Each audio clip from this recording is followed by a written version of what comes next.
தமது சிறகால் நம்மை மூடி பாதுகாக்கிற இயேசுவின் இனிதான நாமத்தினால் உங்களை வாழ்த்துகிறேன். இந்த நாளிலும் கூட நம்முடைய ஆவிக்குரிய சிந்தனைக்காக சங்கீதம் 91:4 நான் வாசிக்கிறேன். கர்த்தர் தமது சிறகுகளாலே உன்னை மூடுவார், அவர் செட்டைகளின் கீழே அடைக்கலம் புகுவாய், அவருடைய சத்தியம் உனக்கு பரிசையும் கேடகம் ஆகும். தமது சிறகுகளாலே மூடுவாராம், அவர் செட்டைகளின் கீழே அடைக்கலம் புகுவாய் என்று சொல்லப்பட்டிருக்கிறது. ஆண்டவருடைய சிறகுகளினால் நம்மை மூடி பாதுகாக்கும் பொழுது எந்தவித பாதிப்பு வராதபடி நாம் பாதுகாக்கப்படுகிறோம். இன்று உலகத்தில் ஒரு பெரிய கேள்விக்குறி என்று சொன்னால் பாதுகாப்பு தான். எவ்வளவுதான் முயற்சிகள் எடுத்தாலும் பாதுகாப்பு குறைவு வந்து விடுகிறது, அது எதுவாக இருந்தாலும். ஆனால் தேவன் கொடுக்கிற பாதுகாப்புக்கு ஈடுன்னு இந்த உலகத்தில் வேறு எதுவுமே இருக்காது. அது எதற்கு ஒப்பிட்டு பேசப்பட்டிருக்க, ஒரு சிறகுகளினாலே உன்னை மூடிக்கொள்வாராம், அவர் செட்டைகளினாலே மூடிக்கொள்வார். அதோடு மட்டுமல்ல, அங்கு நமக்கு அடைக்கலமாய் இருக்கிறதுக்கு ஒரு இடம் இருக்கிறது.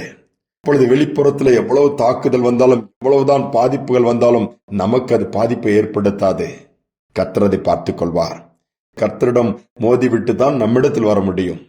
தேவனை எதிர்த்து நிற்க முடியுமா? அவர் சர்வ வல்லவர், பட்சிக்கிற அக்னியா இருக்கிறாரே.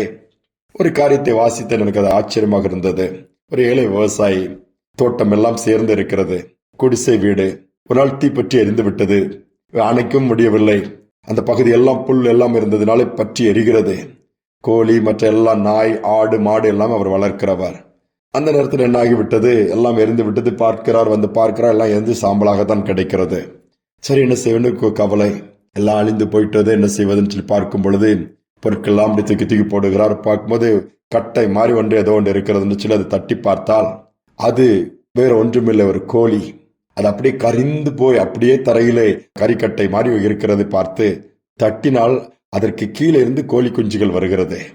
ஆச்சரியப்பட்டு விட்டாராம். அந்த தீ எரிந்தவுடன் அந்த கோழி தன்னுடைய குஞ்சுகள் எல்லாம் தன்னுடைய செட்டைகளினால் மூடி அப்படியே அந்த தரையில் உட்கார்ந்து விட்டது.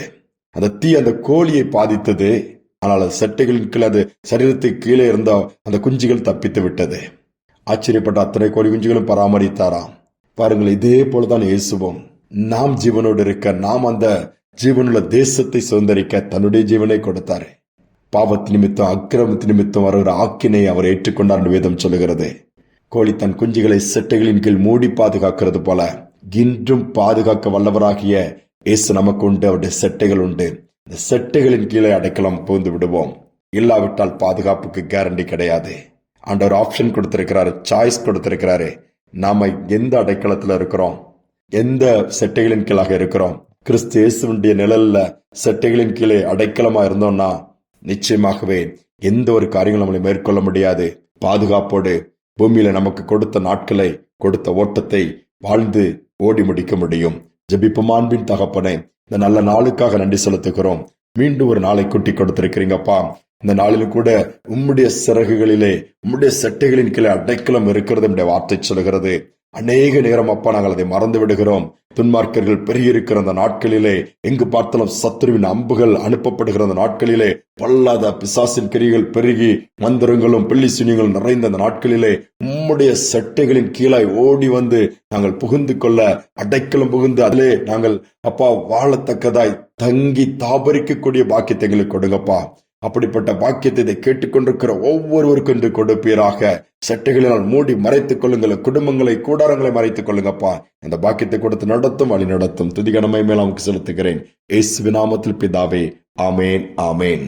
தேவன் தமது சிறகுகளால் நம்மை மூடுவார், செட்டைகளின் கீழே நமக்கு அடைக்கலம் இருக்கிறது. அவருடைய சத்தியம் பரிசையும் கேடகமா நமக்கு இருக்கும். இந்த சிந்தனையோடு நாளை தொடருவோம். மீண்டும் நாளை தினம் சந்திப்போம்.